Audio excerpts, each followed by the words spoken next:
এবার নিজেকে James bond হিসেবে দাবি করেছেন মার্কিন প্রেসিডেন্ট ডোনাল্ড ট্রাম্প।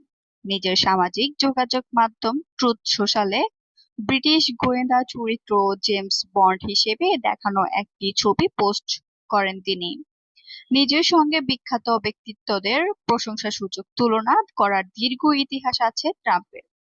এর আগে তিনি নিজেকে Elvis Presley, sir Winston Churchill ও মাদার তেরেসার সঙ্গে তুলনা করেছেন। অতি সম্প্রতি এবং বিতর্কিতভাবে ট্রাম্প নিজেকে যীশু খ্রিস্টের সঙ্গেও তুলনা করেন।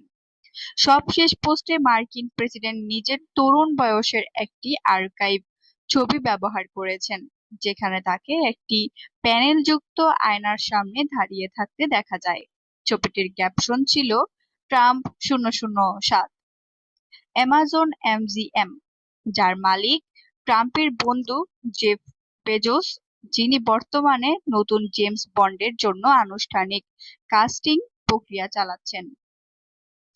স্টুডিওটি ড্যানিয়েল ক্রেইগের উত্তরসূরি খুঁজছে। এরই মধ্যে হোয়াইট হাউস রসিকতার ছলে ট্রাম্পকে এই চরিত্রের জন্য মনোনীত করেছে। গত 16 মে হোয়াইট হাউসের অফিসিয়াল অ্যাকাউন্ট থেকে আরো একটি মিম পোস্ট করা হয়েছিল, সেখানে ট্রাম্পকে টাক্সোডো পরা অবস্থায় এবং হাতে সাইলেন্সার যুক্ত পিস্তল নিয়ে ছায়ামূর্তির মতো দেখানো হয়।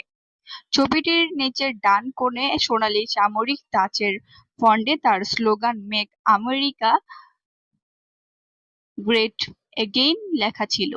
স্থানীয় সময় মঙ্গলবার ট্রাম্প তার সামাজিক যোগাযোগ মাধ্যমে আরো একটি ছবি পোস্ট করেন, সেখানে তাকে একটি জনসমাবেশের সামনে দেখা যায়।